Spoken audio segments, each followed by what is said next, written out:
Hey, thanks for joining me once again. This thing was one of my favorite things as a kid when it came out. It's just one of those random things that my older brother and we found on the shelves and had to pick it up because we were getting into comics when these were printed. I believe the first book was printed in '89.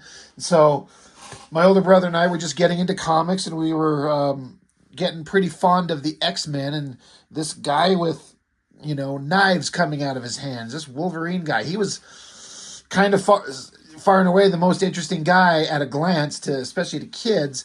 And so this Wolverine saga, it just tells the story of Wolverine as it had been written up to that point. um, what I didn't know is I think it's actually supposed to be 5 books, and we only ever got the first 4. I don't even know what the book 5 looks like, but these are the ones that we had. I stole these from my older brother some while ago, just because I'm like, hey, I got to put these on the channel. And months and months later, maybe even a year later, I'm finally getting to it. But it's a fun little, interesting little way to take a character that was obviously so popular, even back in 1989. I mean, this was before the Jim Lee X-Men explosion and how he was just everywhere. But Wolverine was a pretty damn popular character. And so they put out a whole series just to tell his history. So we're going to look at them all, starting with book 1. First things first, who drew this cover? That is a Rob Liefeld, who, by his own admission, is one of the greatest Wolverine artists of all time, and is clearly as good as Jim Lee, if not better. And I'll just let you dissect that information if you haven't heard that before. But so Liefeld on book 1, somehow, how does Liefeld get this gig? He gets the cover and the back cover. Now, I got to say, this may have been the first Rob Liefeld artwork I ever saw, ever. But I wasn't really paying attention to artists at the time. I thought comics just looked neat. And I hadn't ever kind of broken it down to like, this book is drawn by this person and that person's work is really good and I want to follow them. I just thought it looked good. And I thought all of these images looked good. Like, I know that this is like almost a direct ripoff of a panel from a inside of a issue of X-Men drawn by, I believe, John Byrne, which is actually shown inside these. I do like the claws kind of tearing as the panel borders. This shot of Wolverine up here, I feel like that might be another lift from something, but this shot of Wolverine diving at the Hulk, pretty good. And this shot of Wolverine flirting with what must be Jean Grey, I don't know. I just, as a kid, I always kind of liked it. It always stuck out to me. I never thought this cover was amazing, but it's kind of fine. What I think is interesting is it says Liefeld and Austin. This is Terry Austin inking Rob Liefeld. Now, I know that Rob Liefeld thinks that the John Byrne, Terry Austin art in the Uncanny X-Men at the peak of its height of its powers in the 80s. Liefeld, and I'm almost certain I've heard him say several times that he thinks that that's some of the best art ever made ever, anywhere. So to get the inker, Terry Austin, inking his work, he must have just absolutely pissed his 501s, because he's like, oh my God, Terry Austin is inking me. And I bet Austin himself, Terry Austin, probably looked at the pencils of this shit and was like, what fucking monkey shit this out onto the cover? I mean, when you ink John Byrne in that era and then you get stuff like this, it's got to be like, what in the fuck is going on? But whatever, it's a job. So these books, kind of thick. It's not just a regular size comic. It's kind of square bound on the end. $4 for these things. They were not cheap. And I gotta say, I mean, the gag is with these things is it's mostly text and some pictures just telling you the story. So you're paying $4 for reprinted art and a bunch of text. I don't know that I would be satisfied with these today, but at the time reading these, I thought they were fascinating as hell, because you get all kinds of information about Wolverine. Some stuff you knew, some stuff you didn't, some stuff was hinted at. So at the time, I actually thought it was pretty neat. I don't know if this would fly these days, but I do like this little paragraph that describes Wolverine. It says, Wolverine, a man of contradictions, superhero and outlaw, moral philosopher and psychotic, loner and family man, a protector of society who feels ill at ease within it, a breaker of rules who binds himself to a code of honor, world famous adventurer who hides behind a false identity, savage killer of criminals, and kind friend to children. Beast and man in one person. This is the story of this man of contradictions. This is the Wolverine saga. So I think that's a pretty good kind of breakdown of who the character is. It's pretty succinct. And they always have like a piece of artwork in here. Arthur Adams, I believe. Some early Arthur Adams work, I think. Written by Peter Sanderson. No idea who that is. Got colors by Janet Jackson. Oh my God. She took a break from making music. Just kidding. Covers by Rob Liefeld, Terry Austin. And, you know, a bunch of credits. But it just, like I said, there's a foreword here, an introduction by that guy who wrote it, Peter Sanderson. But it just basically starts at the known beginning chronologically of Wolverine's story. So it's taking a book that's far from the earliest works that he's ever published in. This, I believe, is taken from Wolverine issue 10, drawn by John Buscema, and I believe Sienkiewicz inked it, if I'm remembering my credits correctly. I'm pretty sure I've covered that book on my channel already. God, I'm sorry. I've been doing this a year now, and I've got so many videos. Sometimes I kind of forget if I've actually covered a thing or not. I'm pretty sure I have. But like I said, it just starts chronologically in his history as what was published up to that point. Way back in the day with Silver Fox, she's dead. Sabretooth is the one who killed her, and then he visits Wolverine every day on his birthday, trying to kill him as a reminder of what he did on his birthday on that day, killing the love of his life. So it just kind of breaks it down. So you do have to be willing to like read a lot, and that's fine. But it just, like I said, it just goes through the story. They're really leaning into that one issue, issue 10. This is all from that one book. One of the best issues of Wolverine ever. I think it's fantastic. So then it gets into, it just explains at some point, he goes through the process where the adamantium is bonded to his bones. It talks about adamantium was first created in the 1940s by a scientist named Dr. Myron McLean. I don't ever remember seeing that name in the comics. I'm not saying it wasn't there. I never saw that and it retained that information. A man-made steel alloy that is the second strongest metal known to humanity. Yeah. The only substance that is known to be stronger is the alloy of adamantium and vibranium, a metal that absorbs vibrations, which is what Captain America's shield is made from. A lot of people tend to forget that. They're just like, it's vibranium. It's that ungodly magical material from the Avengers movies.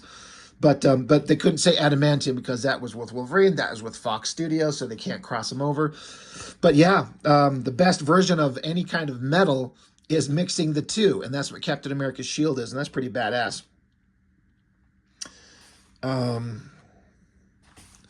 So, and then it gets into a lot of stuff that comics I've never read. So again, that's why this is kind of helpful. It talks about how like some other people in the Marvel universe have had that done, up to and including Bullseye from that amazing issue of Daredevil by Frank Miller.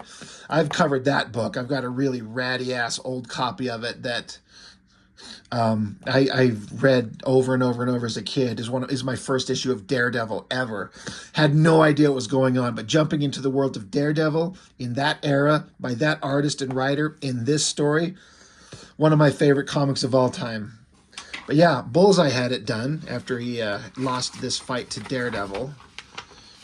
And then they get into the part where, James and Heather Hudson run across this wild man, and they're lucky he didn't just fucking rip their heads off. But they take him in, and he's got these claws. Just the whole history of Wolverine He was a mystery. And I've said this before. The best possible backstory for Wolverine should be a mystery. We should only know a few bits and pieces and never get the full story, because that makes him infinitely more interesting. But they can't help but keep adding more and more shit to his backstory, and it just ruins it, and I can't stand it. And they've actually kind of ruined the character in a lot of ways as far as I'm concerned. But they talk about how Wolverine, joins Alpha Flight, and then that classic scene, I think his first appearance, where Hulk's fighting Wendigo, and then the Wolverine shows up. Look, I don't know how to say this. I know there's a lot of respect for old artists. I'm sorry, I can't remember the name of the guy who drew this. That is just awful. I mean, it is just terrible. And I wondered, I don't think that they intended this Wolverine to, I don't know, to be they certainly could have predicted he's going to become the popular character that he did. And I think they started him out in their concept of him is that he was supposed to be a young guy. But as it turns out, Wolverine is actually an old guy. But yeah, he shows up to that first fight, and he got that weird mask with like the cat whiskers on and the little tiny ears over his eyes. You got to refine these things. But, the fight with Hulk and Wendigo, and that's always been like the weakest version of Wendigo. Because I remember I saw those, eventually saw those issues of Spider-Man by McFarlane, where Wolverine and Wendigo guest starred with Spider-Man. And I was like, holy shit, Wendigo looks awesome. That version of him looks just absolutely ridiculous. But, the whole battle goes down like it did in the comics. Wolverine gets his ass knocked out. That's such a ridiculous mask, but they certainly fixed that. Then they lead into him joining up with the X-Men and kind of go into the backstory of all of that. How he's kind of a loner, and he decides to join up and, get out of the Canadian Alpha Flight program, join the X-Men. And the Canadian government didn't want him to go, but Wolverine resigns effective immediately. And what are they going to do? He's like, yeah, whatever. You can come after me. I ain't worried about it.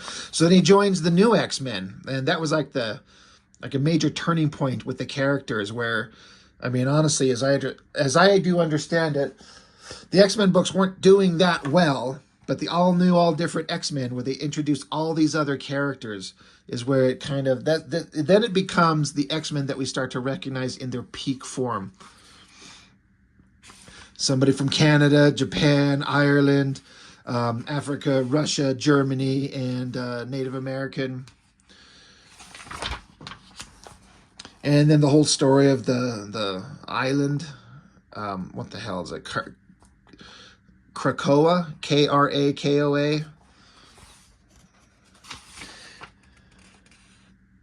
And it just keeps getting into the backstory where you get some personality into Wolverine, where he's just this animal and he's fighting that constant side of himself. I like this stuff where Jean Grey's trying to comfort him and he's just such a tormented guy. It really adds layers to his character.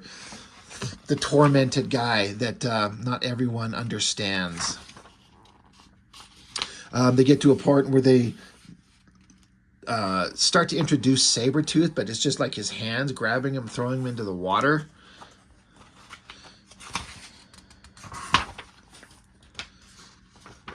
And again, a lot of stories that I've never actually read and I can't speak on.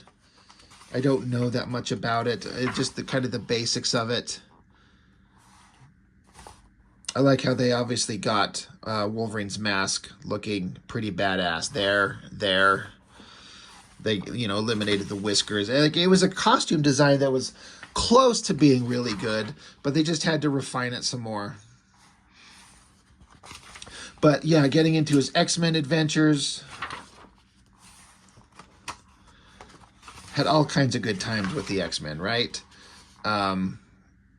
Stabbed the shit out of a robotic Jean Grey. There's an interesting panel right there. I'm not sure, obviously X-Men, but what this is from, where it's like the original team facing off against the all-new X-Men. That's pretty badass. That's really interesting right there. I wish that's a comic I kind of wish I could find. So it just kind of ends with, you know, Wolverine having joined the X-Men, flirting with Jean Grey all the time. You know, fun stuff. So it gets you started into the story. So that's book one. Book two, a kind of a redo by who does this? Is it Jackson Geese? It is. Is that how you say his name? Geese or Geis?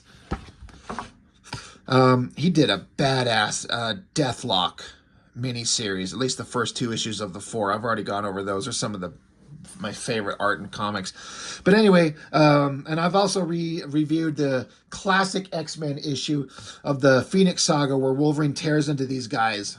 That's one of my favorite comics ever. So good. Back cover by Andy Kubert. Early Andy Kubert. I mean, I don't know when he started drawing comics. Really like this shot.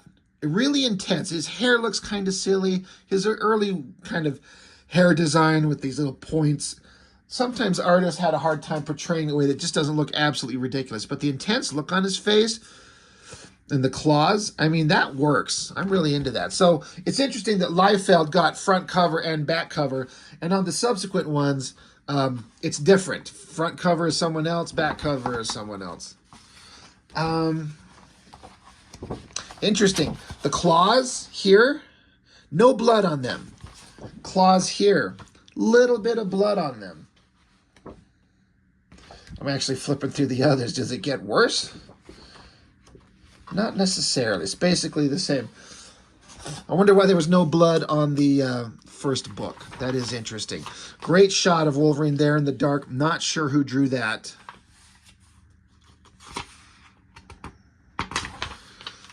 Another introduction, and just kind of keeps going. Wolverine with the X-Men meeting up with Spider-Man.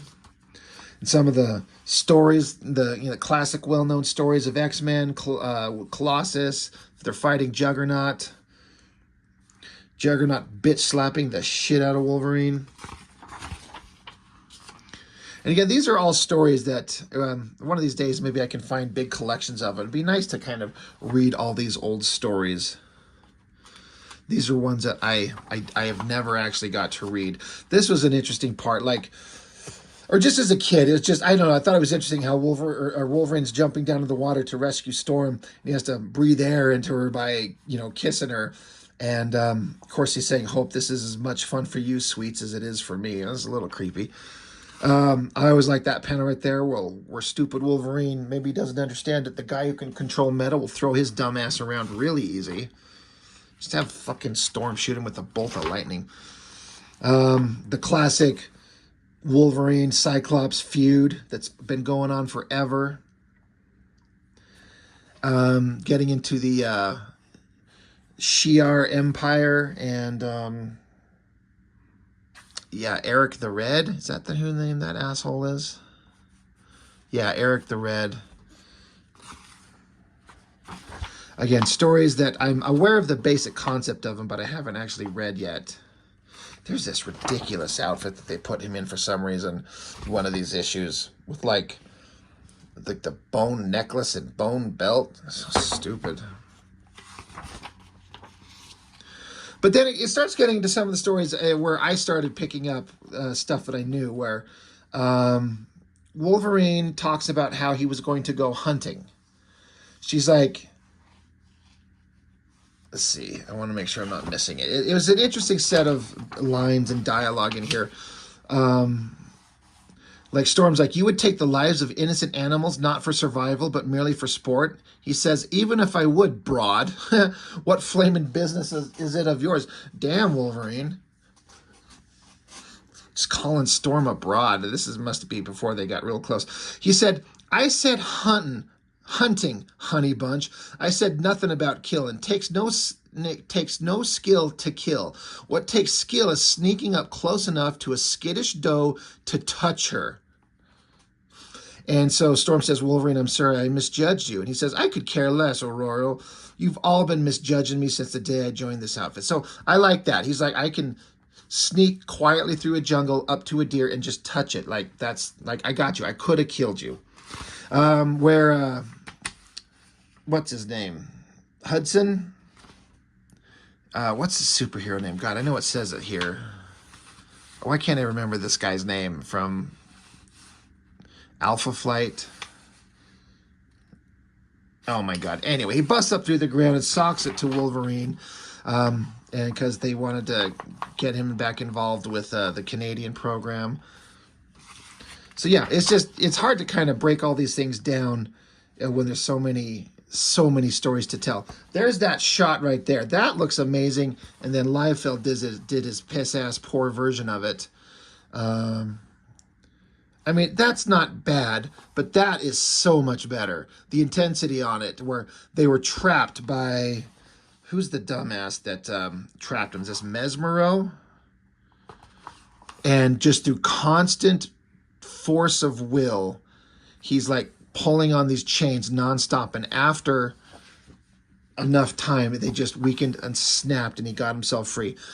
I thought that was great. And then this panel, he's like, he has to wake Cyclops up from his like trance that he's under, so he backhands him, and he kind of enjoyed doing that. But that was a great scene. Great artwork there too. And then Jean Grey, she was under, you know, she was mesmerized by Mesmero, and so he's smacking the shit out of her, trying to wake her up the way he did with Cyclops.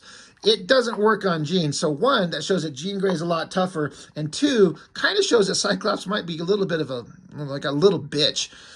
But Jean Grey, she doesn't like it, so she turns back in, or she turns into Phoenix, like, you know, ramps up her powers, and she says, "Don't you hit me, little man. Don't you ever hit me like that again." Sends him flying away. Great shot of Wolverine ripping up Magneto's back. Wolverine's ripping into somebody. That's interesting. The coloring just colored his face yellow, too, like the skin on his chin. Getting into the classic John Byrne era. Is that fighting Sauron there? And then, man, did the artwork just suddenly ramp up and just become so much more, just like peak stuff. And the X-Men started becoming the best versions of who they'd ever be. They get into the part where he runs into Mariko, you know, in Japan, and becomes like, I guess, one of the two, maybe three loves of his life. It's Silver Fox, Mariko, and maybe Jean Grey, I guess. But he's getting, it's kind of a little Twitter-pated.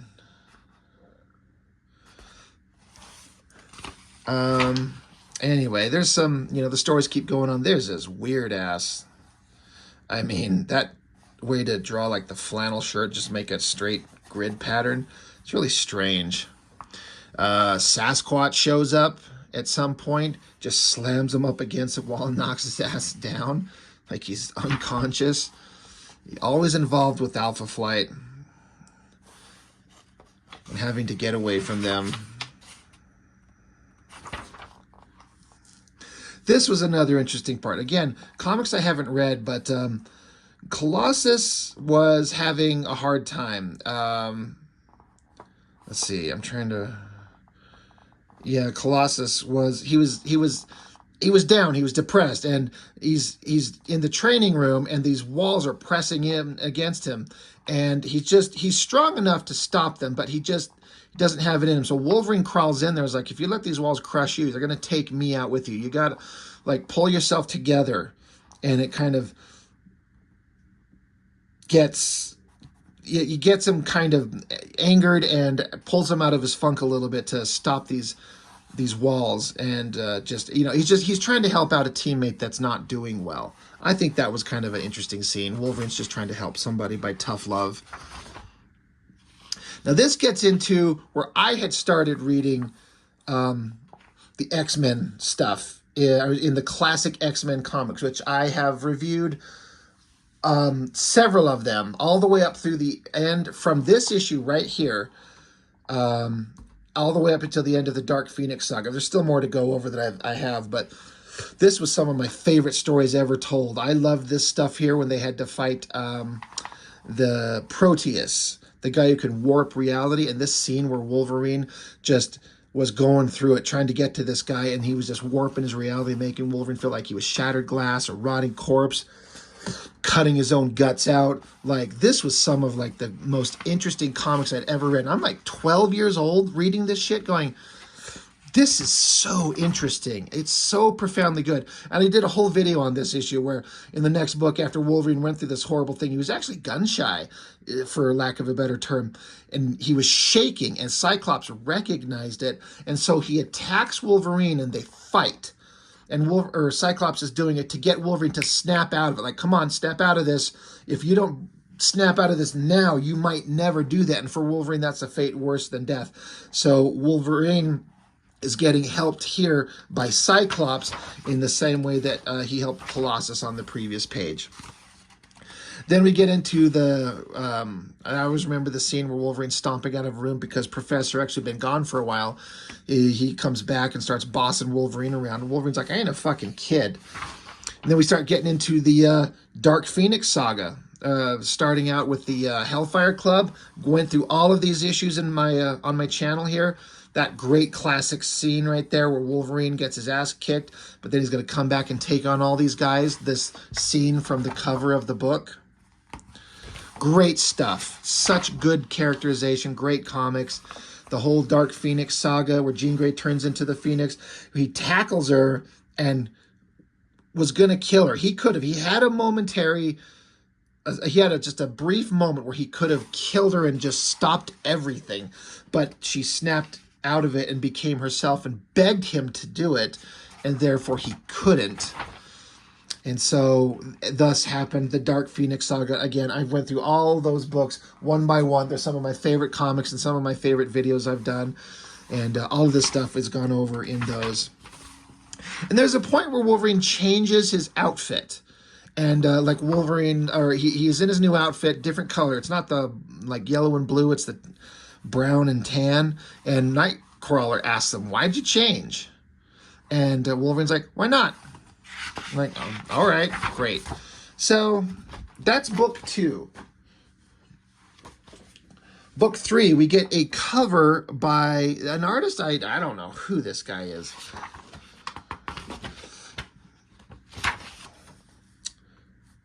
Michael Kaluta? Sorry, I don't know who that is. Back cover, hell yeah. Mark Silvestri. Love this. Inked by Terry Austin. I bet Silvestri was happy with that. I don't know. This is just a one-off. I don't know if those guys have ever done, you know, more work together.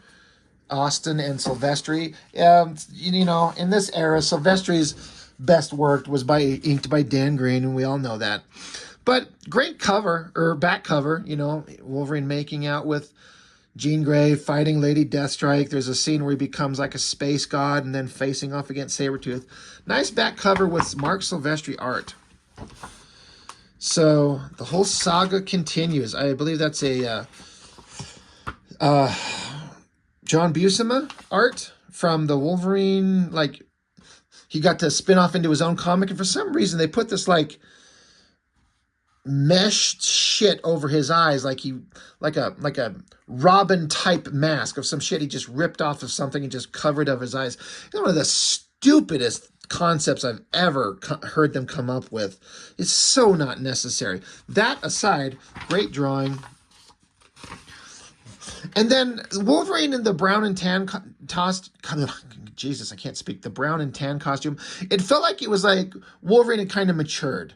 Young, youthful, angry him was in the yellow outfit, and more mature version of him was in this one. And it's actually the one I prefer. They tend to put him in the yellow one all the time now, but I think this one is better. So they're going to get into some of the Japanese saga. I believe that a lot of that was Claremont and Frank Miller running that. There is this scene that I thought was great where Wolverine is taking on Kitty Pryde and training her, and so they're out running. You know, Wolverine's putting her through her paces, and she can't keep up. Then he's like, "Okay, then lie there and die." She's like, "Well, you got to help me." He's like, "No, help yourself." She's like, "It's not fair." He's like, "Life never is. It's never fair. So you can lie there in the snow and die, or you can summon the strength and get your ass up and get home." So Wolverine takes off. He leaves her. Takes off and just leaves her. But not long after, she shows up. Tough love again. Just like you gotta pick your ass up because no one else is gonna help you if you don't help yourself. This is an important lesson to learn, and it makes you a stronger person all around. And I think that's great. I like Wolverine teaching young people these lessons.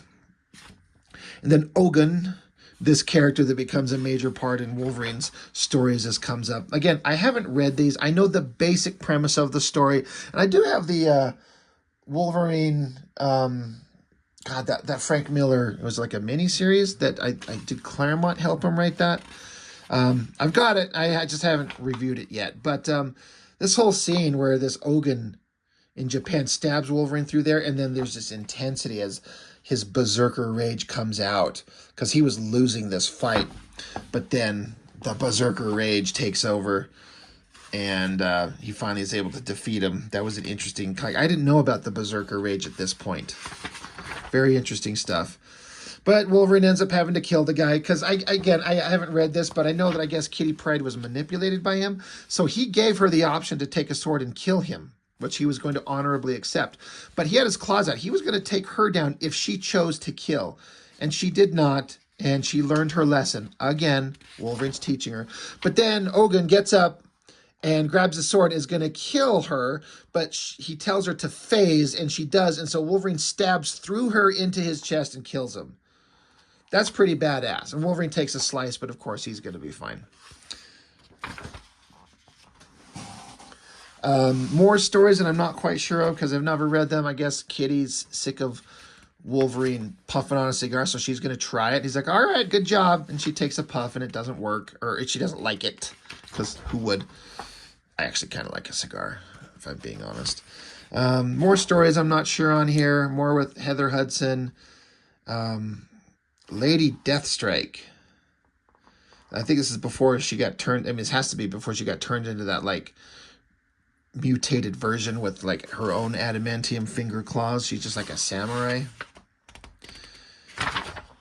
And then we get into some suddenly fucking beautiful Barry Windsor Smith art. And at first I was like, is this supposed to be the Weapon X series? But no, that would have been way at the beginning. So this is some issue of X-Men that he drew. Looks incredible. I'm going to guess that he colored this as well. I know that he does his own coloring, and that stuff is just amazing. This stuff is... Oh yeah, that's Lady Deathstrike, where she becomes cybernetic. Yeah, she becomes one of his, like, main villains. But all this artwork, suddenly it just... Not that there's anything wrong with the stuff that we were looking at just here on this previous pages, but honestly, this is all fine. This is just amazing.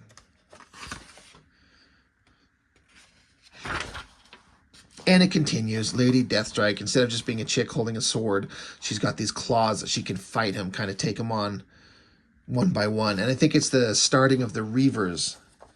Because, yeah, it talks about it here. Now, Deathstrike has taken on 3 new associates, Cole, Macon, and Reese, the 3 Hellfire Club guards that Wolverine had attacked so long ago, and who themselves had been converted into cyborgs. They share Deathstrike's lust for vengeance and on their mutual foe. So that's interesting. They become the Reavers, and that becomes a very significant storyline. Well, I guess Wolverine could have killed her, but didn't. Spared her life.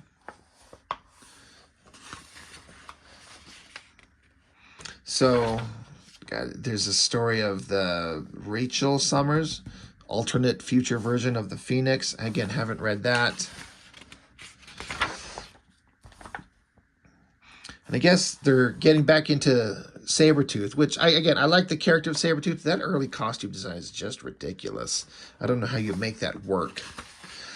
These are not stories that I've read here. I wonder if, was this in the Wolverine comics or was this in X-Men? Looks like Alan Davis art. Is he listed as an artist in here?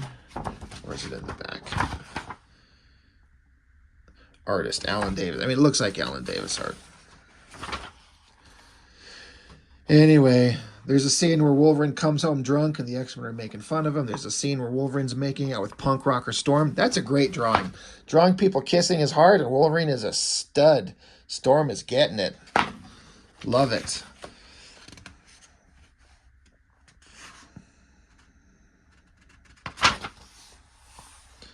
This is an interesting thing. I never did get to read the story, but there's some profoundly badass villain.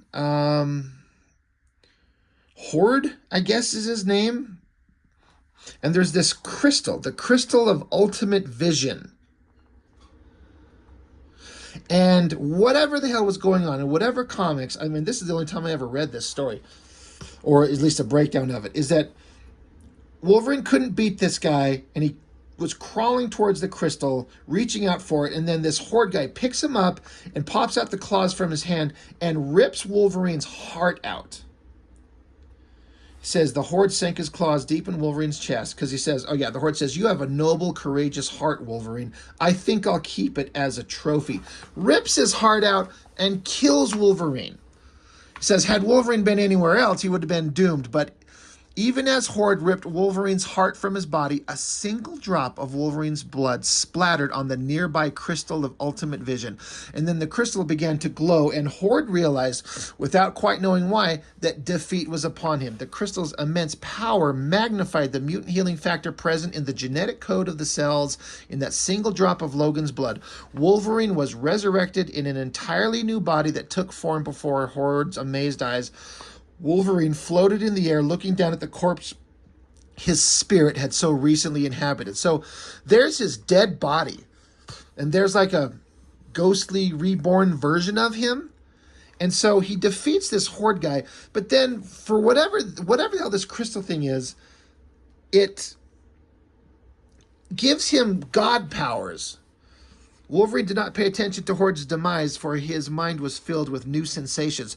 He broke into a smile of amazement and transcendent joy, and he says to himself, was this how Jean Grey felt when she became Phoenix? He wondered. I can sense everything, every particle of matter, every burst of energy, every living thing in all creation. And this just shot of him just like being one with the universe. Great drawing, really interesting concept for Wolverine, and then that's that back cover version that Silvestri did.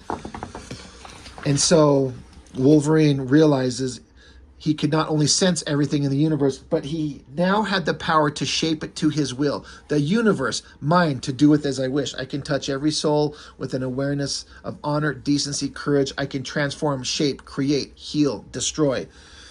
And abruptly he stopped and grew somber. Perhaps Logan was thinking of the fate of Phoenix in Jean Grey form, and perhaps of the debacle of the Beyonder had made of his own attempts to remake the world. Or perhaps Logan was remembering his own dark side. He says, I'm talking like a god, Logan realized, only I ain't a god. That was Horde's trip. So Wolverine basically, he had the power of a god and realized that no one should have this power, least of all him. So he wills his new body to have its adamantium bones and claws again, and then pops his claws and smashes the crystal so it'll never be a threat again. Really interesting. Again, I've never read those comics, but just this breakdown of, I'm like, God, what an interesting story that Wolverine went through. I always like this shot, whatever was going on in the comic, Wolverine sitting here in like a meditative state, and the other X-Men are looking on. They're like, what is he doing? And Storm saying he's standing guard, watching over our bodies as he did our spirits. I like that Wolverine's just like in silent meditation, looking out for his teammates. And then we get into some of the earliest Wolverine comics where Patch, where he was standing next to Grey Hulk on the cover. That's where that image is from. Those are some really interesting comics there. Interesting face. Looks kind of like a Todd McFarlane drawn face right there. Some of these stories, I'm not sure. I haven't read those. I've always liked this Silvestri drawing of Wolverine just getting Jean Grey right there and just making out with her. Really great drawing. Jean Grey looks fucking amazing because it's Silvestri drawing her hot body. And that's that back cover piece right there where he's making out with her. And just more adventures he's going on. He's always surrounded by death and violence and the Hulk and getting shot in the air and caught on fire. And then a great shot of his face right here, just ending book 3. So, book 4, John Romita Jr. and Terry Austin cover. I like it, and then but it's not my favorite. I don't think the hand's particularly great. The claws are kind of weird, but the texture on the mask, his face is very powerful, very moody. Who's on the back cover here? Oh, yeah. Klaus Janson. It just says Janson in 89. So, you know, that's great. Very rough, sketchy inking. Looks fantastic. And it looks very much like Klaus Janson inking. Or just art. Really good stuff. I also like, I was noticing, because every one of these back covers is the same theme, right? Let's line up the ones that we can get on here. Doing the 3 tears, but everyone draws the tears a little differently. I mean, Liefeld, he just put cuts, just like waggly, wavy lines, but some of them do some variations on it. And honestly, Klaus Janssen's is the best. I think those look way more interesting. Anyway, it's just interesting to kind of keep this similar theme. What a great, like, this would make a great poster right here. These 3 images together. I don't know why. I think that's just, that'd be a really cool, like, wallpaper or something. Anyway.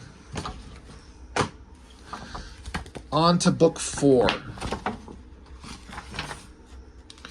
Seem to remember that John Byrne image. I love the black of his outfit, like, because it's the brown part, but just made black and to mix into the black background. Really cool looking. Really fantastic. Book 3. I'm not reading these out of order, am I? I am. I'm a piece of shit. Sorry. Excuse me. I went through I went through book 4 before book 3.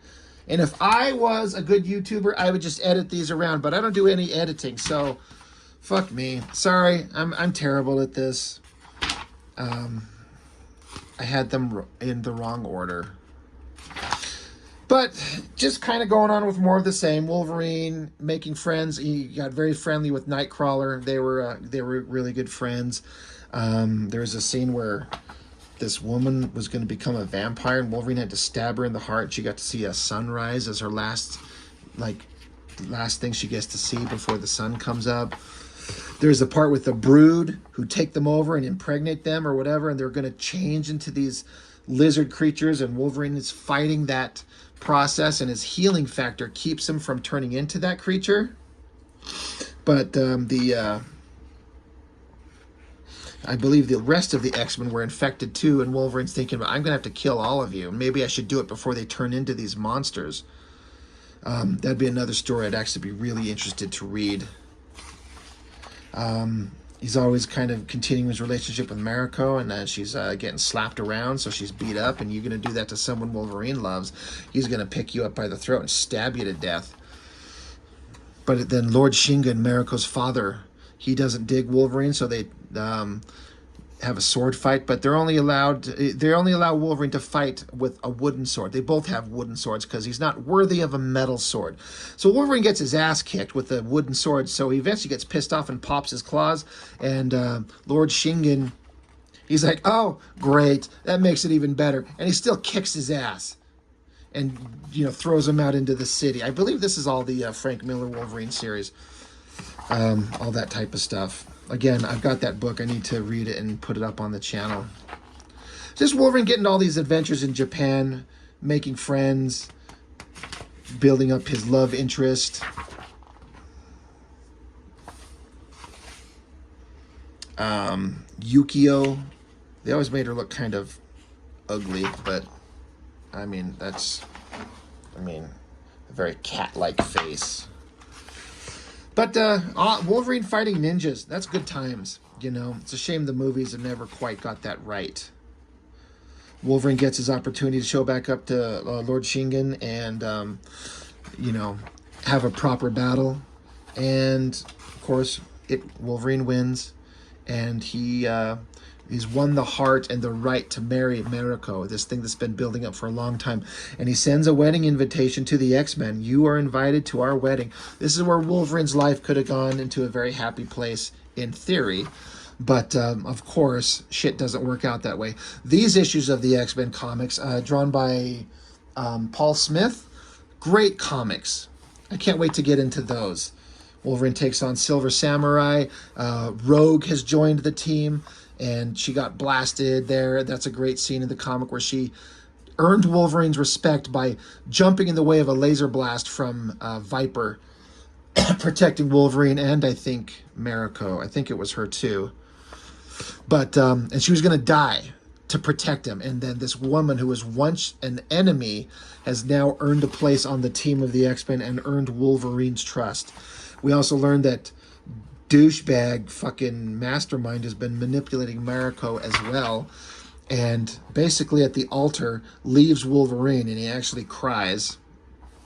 Later on, he has to watch Scott Summers and Madeline Pryor get married, and he just, that was hard for him to accept.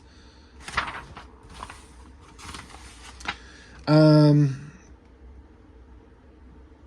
scene where Kitty Pryde has to learn the hard way that they're like, oh, there's this person who has been pulling all this shit, and they're like, Wolverine's like, Colossus says, we got to take these guys out. And Wolverine's like, it's already done. I took care of this whole thing. And Kitty's like, great. Well, he's a prisoner. We can go question him. And they're like, no, Kitty. When Wolverine says he took care of the problem, it means he fucking killed them. And Wolverine has to kind of look and see Kitty Pryde looking at her, or Kitty Pryde looking at him, realizing that Wolverine's not a nice guy all the time and does some dark shit. But that's why he's there. He'll do the things that no one else was willing to do. So just more adventures in Japan, fighting all kinds of badass ninjas and warriors, and that's where book 3 ends. So again, sorry, I'm stupid. I did book 4 before book 3. And again, there's supposed to be a book 5, which I honestly, I didn't know. Where did I see it? It said somewhere. It was supposed to be 5 issues, right? I am such a terrible YouTuber. I swear that I thought I read in one of these that this, coming up in book 5. But maybe this was it. Either way. Yeah, I could have sworn. Anyway. This went on way longer than I thought that it would. I'm sorry. I actually thought that I would just kind of blow through these quick because it's just a bunch of text, right? And some pictures. But Wolverine, he's been my favorite character for a long time. The current versions of him in the comics, I don't read. I don't know what any of that shit is about. I have no idea. So I don't know how much more they fucked up on him. I hear about some of these changes to his past with this guy named Romulus and all this stuff. Sometimes the simplistic, simpler times of the old comics was the better stuff. And Wolverine being a mystery is way more interesting than revealing all his past and keep adding and lumping on all these story elements that just don't need to be there. But Wolverine, I like the character. Honestly, I know he's so shoved to the forefront of everything that's easy to be like, I'm so fucking sick of this guy. I get it. But there was a time when he was just profoundly interesting, and I still think he can be. I don't read modern X-Men comics at all anymore. It's kind of unfortunate, but I think you kind of age out a little bit. You're like, because they're corporate comics, they're never really going to change. They're going to keep retreading stuff, and it just becomes like, I read my Wolverine comics, and I know who the character is to me. I don't need to read any of the current stuff. I'm not particularly interested in reading any more of the new stuff. So anyway, yeah. Went on a lot longer than I thought it would. I apologize about that. But good stuff. I highly recommend these. I also recommend reading them in proper order, not like my dumbass did, showcasing them in the wrong way. But fun books, really interesting stuff. I don't know if these would work these days. They just put out a book of just like mostly words and then some pictures. I don't know if that would work. I don't know if modern audiences would be willing to just read about them. Anyway, neat little kind of one-off that they did back in the day. And so I guess that's it. That's all I've got for now. So as always, thank you for joining me. I appreciate it so much, and I'll see you on the next one.